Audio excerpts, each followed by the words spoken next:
If you have ever heard someone say that growing older gets easier once you retire, once the pressure of work finally lifts and the days finally belong to you, I want to tell you something honestly, something almost no one says out loud. For most people, the decade between 65 and 75 is not the easy, restful chapter it is so often promised to be.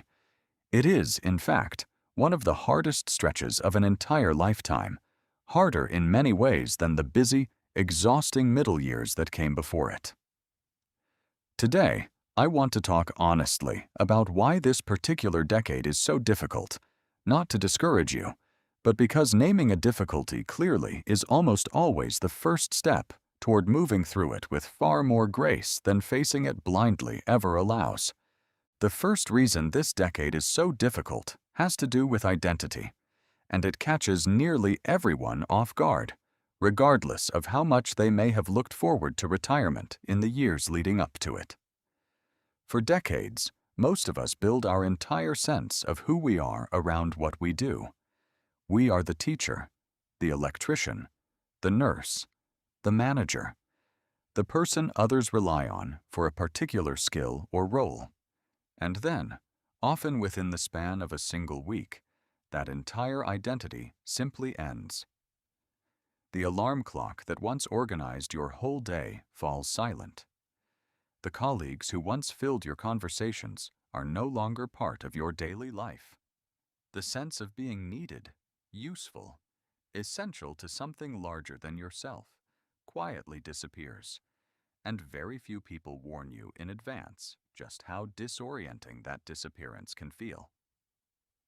Researchers who study this transition describe something they call identity disruption, a genuine psychological adjustment not unlike grief, because in many real ways, it is grief, mourning a version of yourself that no longer has anywhere to go each morning.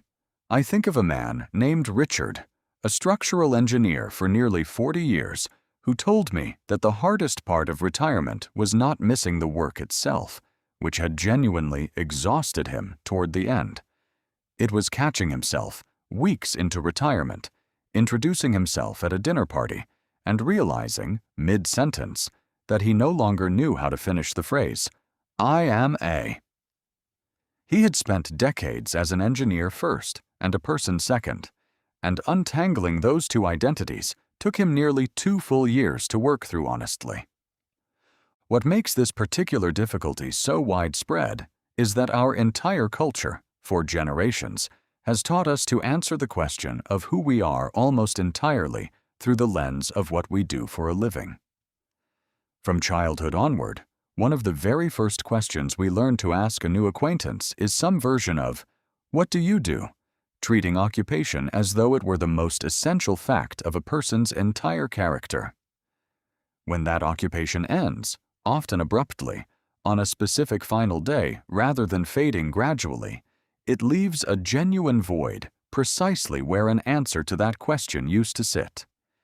Even those who actively disliked their careers, who counted down the years until retirement with real anticipation, often discover this same disorienting gap, because disliking a role does not prevent that role from having quietly become part of your identity over enough years of repetition. The second reason this decade is so difficult is one that catches people by surprise specifically because their mind so often remains sharp, curious, and fully engaged, even as their body begins changing in ways that feel entirely unfamiliar. This is, I believe, one of the most disorienting experiences of the entire aging process, a genuine gap opening up between how capable you still feel internally and how your body actually performs when you ask something of it. A knee that no longer allows the long hikes you once took without a second thought. A back that aches after gardening for an hour when it once tolerated an entire weekend of yard work without complaint. Eyesight that requires new adjustments, hearing that requires new accommodations, energy that depletes considerably faster than it once did. What makes this particularly difficult, more than the physical changes themselves, is the psychological adjustment of reconciling your self-image, built over decades of a capable, independent body, with a body that has genuinely begun to change. Many people in this exact decade describe feeling, quite vividly, as though there is a 25-year-old still living somewhere inside them, mentally sharp and eager, trapped inside a body that no longer entirely cooperates with those same expectations. This gap between internal identity and physical reality is one that younger and much older adults simply do not experience in quite the same acute way. The young have not yet encountered physical limitation. The very old have often, through necessity, already made peace with it. It is specifically this middle decade, 65 to 75, where the gap feels widest and most unresolved. I have heard this described more than once as a strange kind of betrayal, not by any other person, but by one's own body, the very thing that carried a person faithfully through decades of physical labor, childbirth, sport, and simple daily living, suddenly beginning to impose limits that feel entirely unfamiliar and, at times, deeply unfair.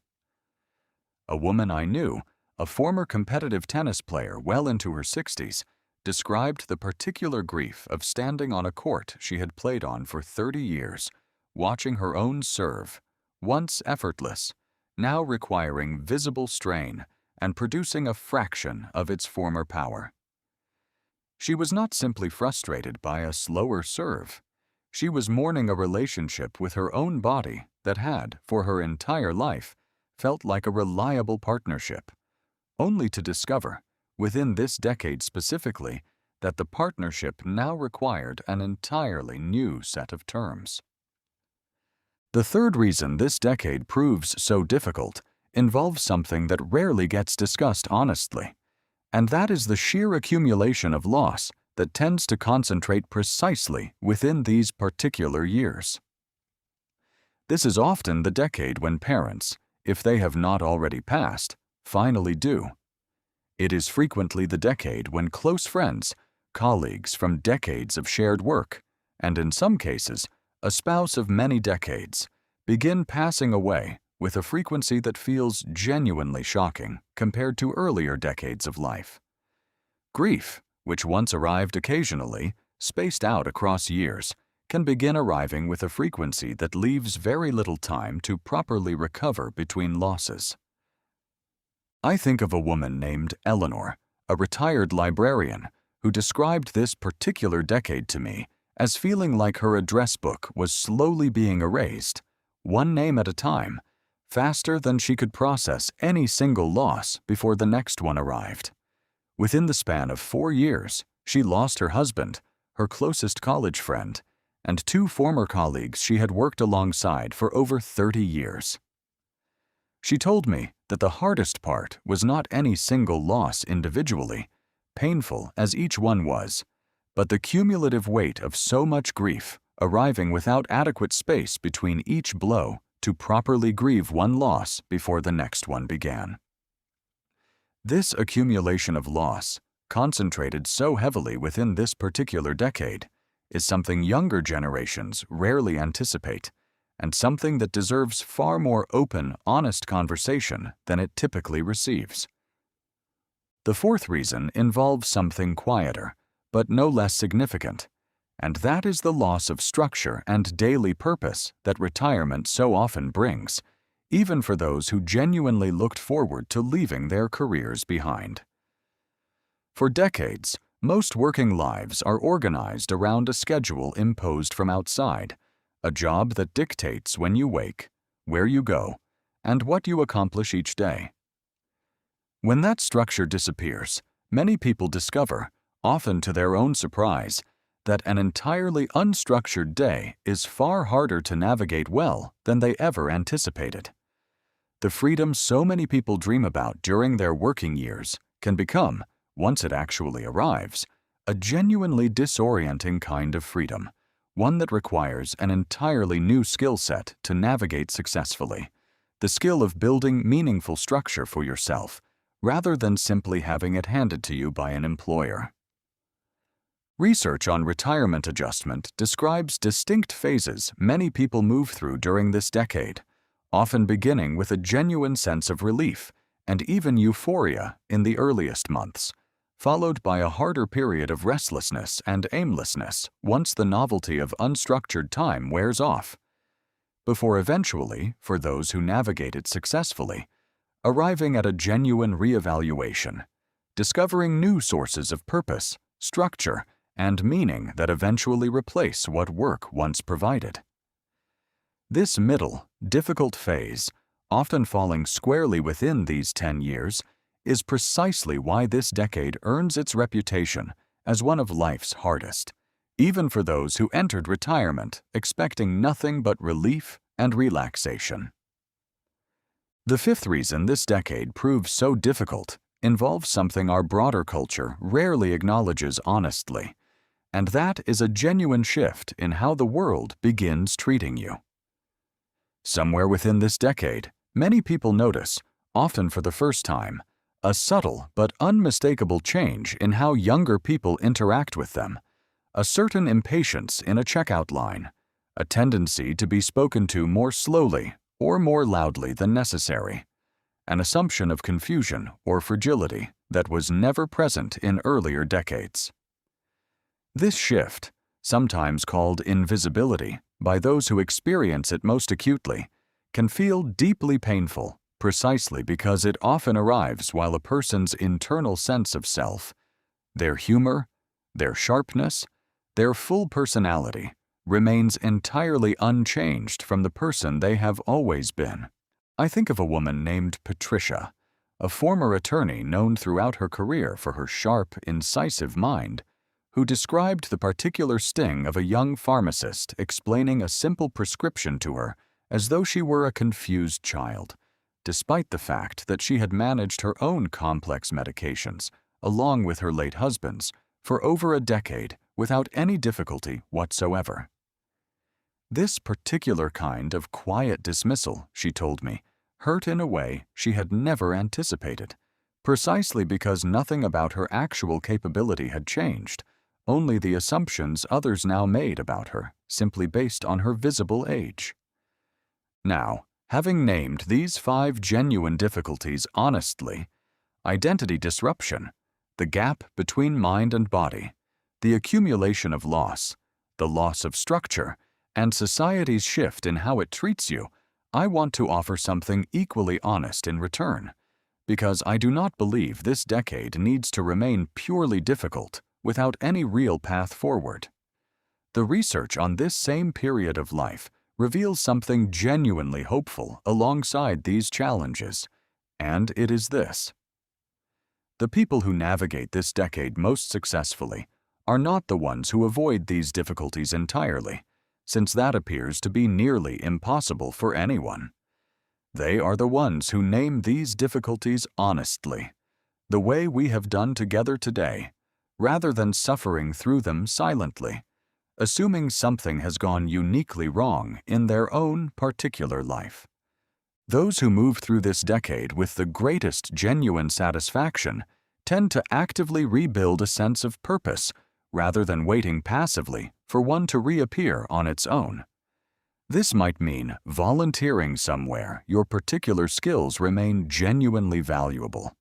It might mean deepening relationships with grandchildren or building entirely new friendships within your community, since the research is remarkably clear that social connection, more than nearly any other single factor, predicts genuine well-being throughout these later years. It might mean grieving losses honestly and openly, rather than privately, seeking support from others navigating this same accumulation of grief, rather than assuming you must carry it entirely alone. I think again of Richard, the engineer who struggled so profoundly with the loss of his professional identity. 2 years into his retirement, he began volunteering with a local organization that helps young people learn practical trade skills, teaching exactly the kind of hands-on engineering knowledge he had spent 40 years mastering. He told me that this volunteer work did not simply fill his time. It restored something he had genuinely feared was gone forever: the sense of being useful, being needed, mattering to something larger than his own daily routine. He described this new chapter not as a replacement for his career, but as something distinct and, in its own way, even more meaningful, since it was chosen entirely freely, rather than shaped by the practical necessity of earning a living. I want to close with something I believe deserves real emphasis, because I think it matters more than anything else I have shared with you today. If you are currently living through this particular decade and finding it harder than anyone ever properly warned you it would be, I want you to know clearly that this difficulty does not reflect any personal failing on your part. It reflects an honest, well-documented reality that our culture rarely discusses openly, leaving so many people to quietly assume they are struggling alone with something everyone else seems to navigate with ease. You are not failing at retirement. You are not failing at aging. You are moving through one of the genuinely hardest transitions a human life contains, and the very fact that you are still here, still searching for meaning, still building new connections and new sources of purpose, is itself real evidence of considerable strength, whether or not it has felt that way on your more difficult days. This decade does not have to remain the hardest chapter of your story forever. For so many people who move through it honestly, naming its difficulties rather than suffering through them in silence, it eventually gives way to something the research describes with genuine hope: a stage of life defined not by what has been lost, but by a hard-won wisdom, a clearer sense of what truly matters, and often a depth of contentment that proves difficult to find in any earlier decade of a busier, more distracted life. I want to leave you with one final thought, because I think it captures something essential about this entire conversation. Every difficult decade in a human life eventually teaches something that no easier decade ever could. The exhausting middle years of raising children and building a career taught most of us patience, discipline, and resilience we never knew we had until we needed it.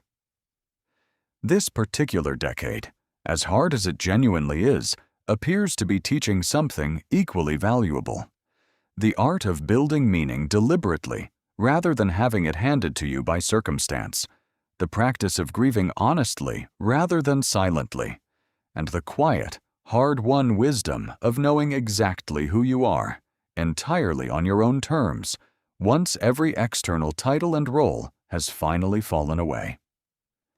That wisdom, once genuinely earned, tends to stay with a person for the rest of their life, however many decades still remain ahead. Thank you for spending this honest conversation with me today. If this gave you some language for a difficulty you have been quietly carrying without a name for it, I hope you will share it with someone else moving through this same decade, since so many of us are navigating it far more alone than we ever need to. Stay with us here at Golden Wisdom, and I will see you in the next one.